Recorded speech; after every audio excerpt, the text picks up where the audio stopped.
Hello everybody, this is The Horror Sickness and welcome to part 6 of my collection overview. We're going to head straight into this one, no intro, no rambling, with The Cell from the year 2000.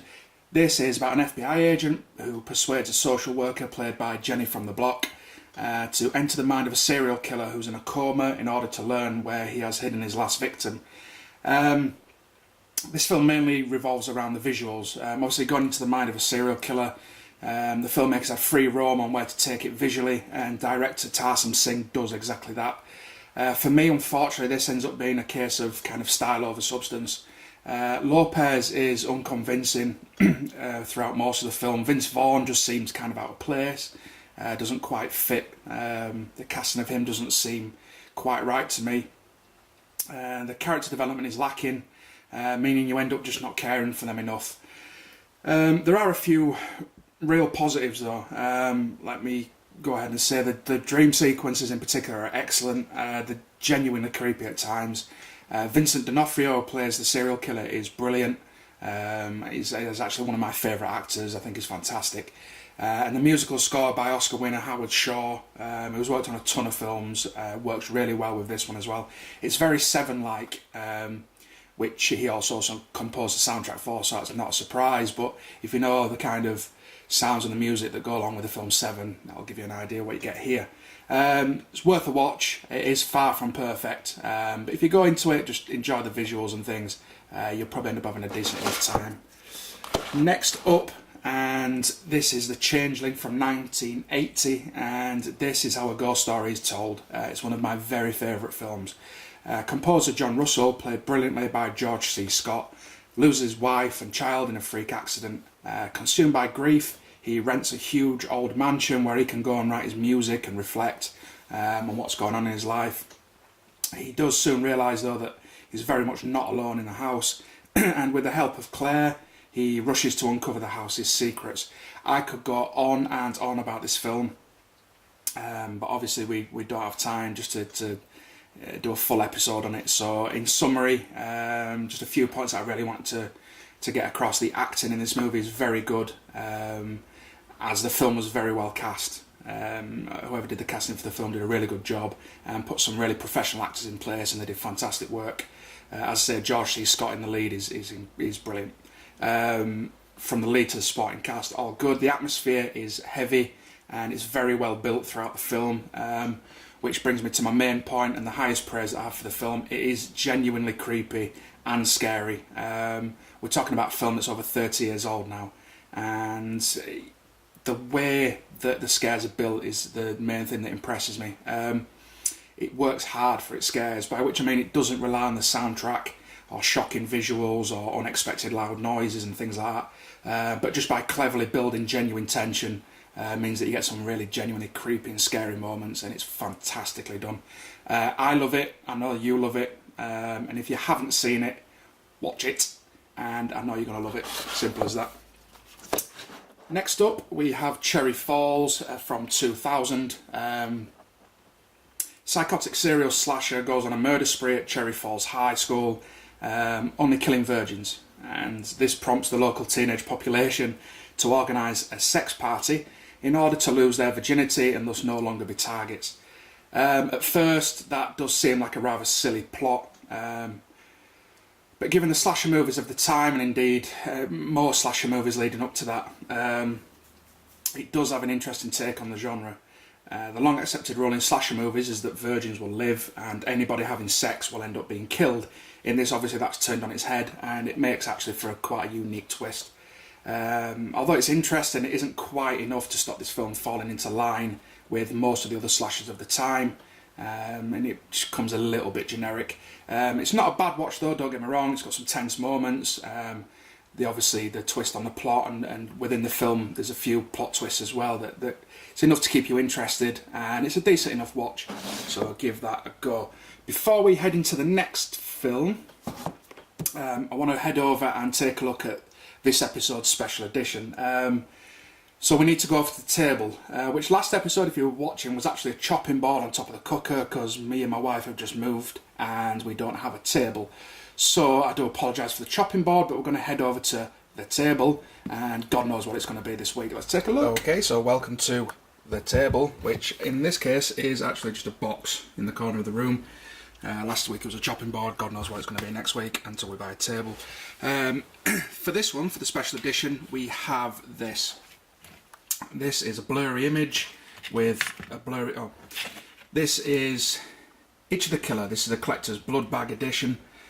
Uncut double disc special edition, over 2 hours of bonus features, and as you can see I've got it displayed on this very fetching banana rack or banana stand or banana hook, but it looks pretty cool. The idea that I had was it looks like a blood bag, so it should come on a drip stand, and it just looks kind of like a funky drip stand, I suppose. Yeah, really happy to finally have got this edition. I got it a little while ago.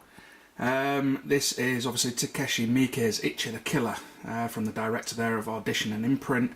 Unfortunately it does have that stupid sticker on the front, which says it includes a featurette from horror film director Eli Roth, which was a massive selling point for me. Let's turn this round, and as you can see it's some DVDs in a bag with blood. Yeah, I think most of you are going to know this edition, to be fair. Let's just have a quick look at the special features, if we can see them. Disc 1, new transfer of the film, fully uncut, and a featurette with Eli Roth, original trailer. Disc 2 has got a featurette, The Cult of Ichi. Horror writers talk about the film, interview with the producer and other people, and the making of Ichi, cast interviews, things like that. All good stuff, some images there of the film in the back. I love this film. I love Takeshi Miike. I love the film. I love this edition. I love my banana rack, and I'd love nothing more than to get back to the shelf. So let's go back up there. There we go, right at the top, and crack on with it. Nice one. Yeah, so there you go. That's this week's special edition. I'm going to try and do this each and every episode. This episode.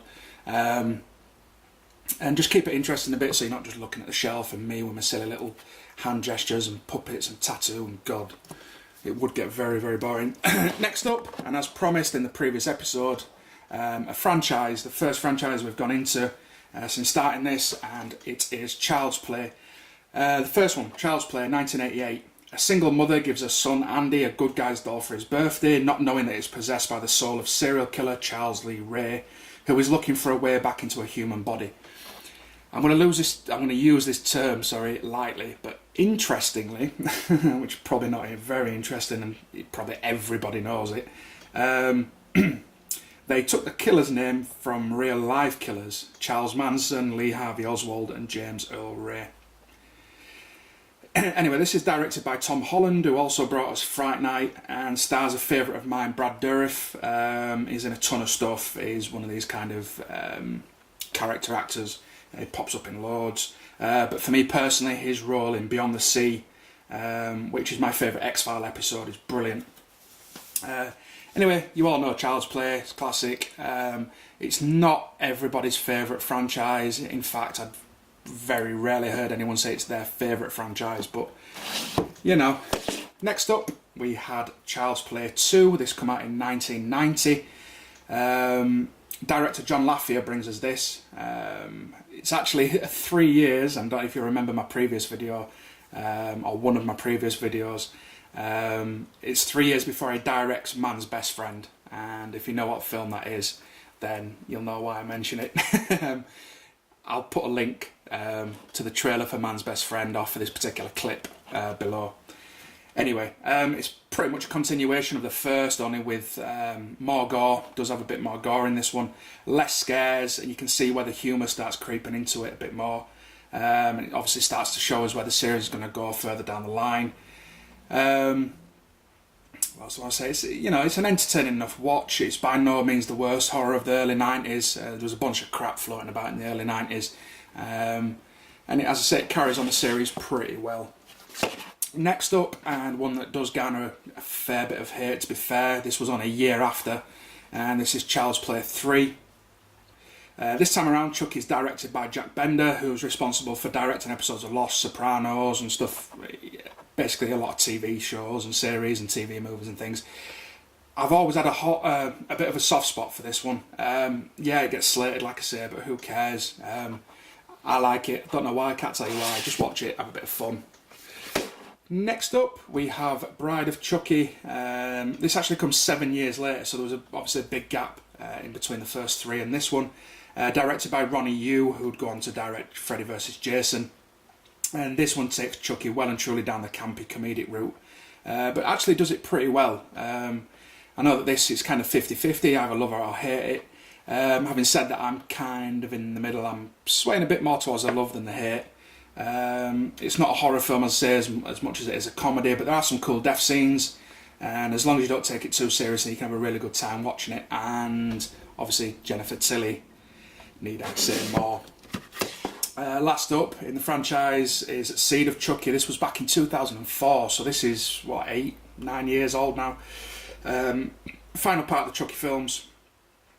Seed of Chucky rounds off the Child's Play series, the quintology or pentology, or maybe they're not even words. Glenn is the offspring of Chucky, still played by Brad Dourif and Tiffany, well, Jennifer Tilly. He finds himself on the way to Hollywood, where he wants to bring his parents back to life, sorry. It's not a bad film, I suppose. Maybe not one of my favourites of the series by any means, but it's worth a watch if you're a fan of the previous films. But yeah, again, more comedy than horror, not really to be taken too seriously. So that's it. Going to keep this nice and short, and we will crack on with part 7 just as soon as I get a bit of time to do it, and we'll see what's going to constitute a table in the next one. Thank you very much for watching, everybody. Take it easy. What are you, fucking nuts?